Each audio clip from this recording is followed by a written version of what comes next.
কি ঘটনা ঘটছিল এখানে? এখানে হচ্ছে কি আমরা যখন মুনাজাতরত অবস্থা ছিলাম তখন হচ্ছে একটা ঘটনা ঘটে। কিছুক্ষণ পর মুনাজাতের সময় আমরা যখন মুনাজাতে গভীর ছিলাম তখন হচ্ছে কি একটা ড্রোন এখানে পড়ে, বড় ড্রোন।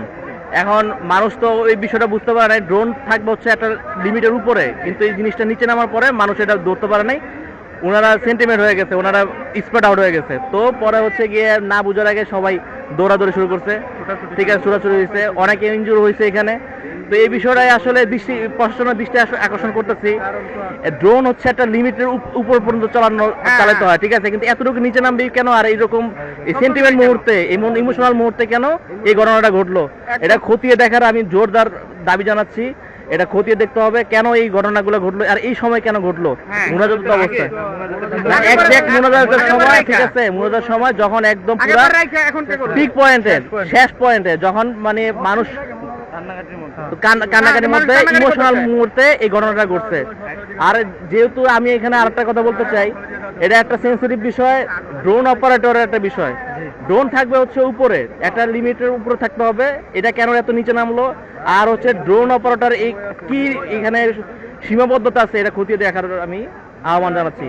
তো আমি প্রশাসনের কাছে এই কথার বার্তা দিলাম সবার পক্ষ থেকে, এই বিষয়টা যাতে কোনোভাবে যাতে এড়িয়ে না যায়, এটা অবশ্যই খতিয়ে দেখতে হবে এবং আপনারা যথাযথ অ্যাকশন নেবেন এই বিষয়ে।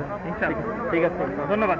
জি ভাইজান, আপনি কি ইনজুরিড হয়েছেন? আচ্ছা ভাই, আমি আসলে এই যে মানুষের দৌড়াদৌড়ি করে অনেকটা এইখানে আঘাত পাচ্ছি, আবার পায়ে একটু ব্যাগটা ধরে একটু ধরেন, ওনার ব্যাগটা আবার মোবাইলটা নিয়ে গেছে। আপনি দৌড় দিছিলেন? হ্যাঁ হ্যাঁ, আমার উপর দিয়ে গেছে। আচ্ছা, আপনার উপর দিয়ে মানুষ চলে গেছে? হ্যাঁ, এই আপনার ফোনও চুরি হয়ে গেছে? আমার বড় ভাইয়ের ফোনটা আপনার বড় ভাইয়ের ফোন, আমার বড় ভাইয়ের ফোনটা হারিয়ে গেছে আর আমি আহত হয়েছি। মানে আমার উপর দিয়ে মানুষ চলে গেছে। আসলে এটা যদি কিভাবে কি করে দেখলে ভালো হয়। দুঃখজনক, মানে আমার উপরে এইখানে আঘাত লাগছে, এই জায়গায় লাগছে, এটা খুব কষ্টজনক। মোনাজাতের শেষ দিক দিয়ে এরকম আক্রমণ হয়েছে, মানে পিছন থেকে মানুষ এখন বর্ষা অবস্থায় এরকম কাজ করছে। তো এই বিষয়ে কথা বলে ভালো হয়। আপনার ঠিক আপনার আপনি কত নম্বর খুঁটিতে ছিলেন বলতে পারেন? আমাদের খুঁটি হলো যে 7 নম্বর। আপনারা কোথা থেকে আসছেন? আমরা টুঙ্গিবাসী। আপনারা টুঙ্গিবাসী? জি জি, মানে মোনাজাতের উদ্দেশ্যে আসছেন? জি। যে আপনার ফোন চুরি হয়ে গেছে? আমার ফোন স্যামসাং। সবাই ছোটাছুটি করছে তখন? হ্যাঁ, এটা তো স্বাভাবিক। একটা মানে একটা মানে একটা শব্দ হয়েছে, অনেক শব্দ হয়েছে। তো শব্দের আতঙ্কে আমরা সবাই যে যার যান নিয়ে পালানোর চেষ্টা করছে।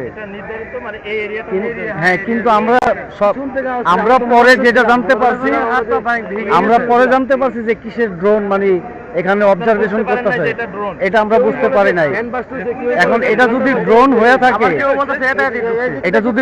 থাকে, তাহলে এটা একটা অবশ্যই অপারেটর আছে, তাহলে সে একজন অদক্ষ অপারেটর। আপনাদের মাধ্যমে দেশবাসীর কাছে বলতে চাই, এই ধরনের অদক্ষ মানুষের জন্য আমাদের মতন মুসলিমরা যেন মানে জানে যেন আঘাত না পায়, তাদের শরীরে যেন আঘাত না পায়, তাদের সামান যেন হারায় না। যে আমার মোবাইল চলে গেছে, আমি 4 মাস আগে বাংলাদেশে আসছি, আমি দেশের বাইরে ছিলাম। জি, আমি ছিলাম মরিচাসে। ধন্যবাদ আপনাকে। আর কেউ এই বিষয়ে কোনো করতে গেছে, ব্যবসা করি এখানে, মোনাজাত ধরছি, হঠাৎ করে আপনাকে শব্দ আসছে। কি আসছে? আমি 6 নম্বর গেটে আসছিলাম। 6 নম্বর গেটে? জি জি, 6 নম্বর গেটে আসছিলাম। হঠাৎ করে লোক বলতেছে যে কি হামলা করছে, এই সেই হল না দেশকা, সবাই দৌড় দিচ্ছে। পরে তখন আমার পকেট থেকে খাতা আর মোবাইল হারাই গেছে। টাকা পয়সা ছিল, এখানে একটা আইডেন্টি কার্ড ছিল আমার। আমার আইডেন্টি কার্ড রয়েছে আর মোবাইলটা বাটন মোবাইল।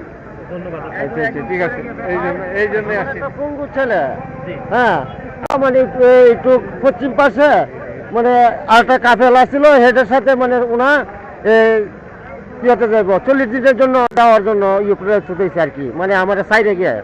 তখন হঠাৎ করে আর কাছেরটা 15,000 টাকা দামের একটা মোবাইল ছিল, মোবাইলও বোঝা যাইতেছে না, হ্যারও পাওয়া যাইতেছে না। তাকেও পাওয়া যাচ্ছে না, মোবাইলও পাওয়া যাচ্ছে না। এই যে আমি এই ঘটনার সময়, মানে মোনাজাতের সময়, হ্যাঁ, এই ঘটনা করছে। ওর বাড়ি লোক আপনার তারাইল। ওনার নাম কি জানেন? সাফায়াতুল্লাহ। তারাইল? হ্যাঁ, তারাইল, কিন্তু কিশোরগঞ্জ তারাইল বাড়ি হিসাবে নগরকুল। মানে তার পায়ে সমস্যা, প্রতিবন্ধী। বয়স কত? 18। হ্যাঁ। আপনি এটা কি জানাইছেন এখানে কর্তৃপক্ষকে জানাইছেন? আরে, কমিটিকে ফাইল- কাউকে জানাইছেন? না, না। প্রশাসনকে জানাইছেন? কেউই জানাই নাই। তাহলে আপনি যে কন্ট্রোল রুমে জানান এবং এখানে জানান, ঠিক আছে? তাহলে সুবিধা হবে। উনি আপনার কোনো আত্মীয় হয়? আমার ছেলে, ও আপনার ছেলে? হ্যাঁ, এই যে আমি ফোন দিতেছি, ফোনও ধরে না, এই যে রিসিভ করে না, দেন নাম্বারটা। আচ্ছা, ফোনেও পাচ্ছেন না? না। আর তাকেও পাচ্ছেন না? না। হয়তো সে ফোন হারাই লেছে এই জন্য দেখা যাচ্ছে। আপনি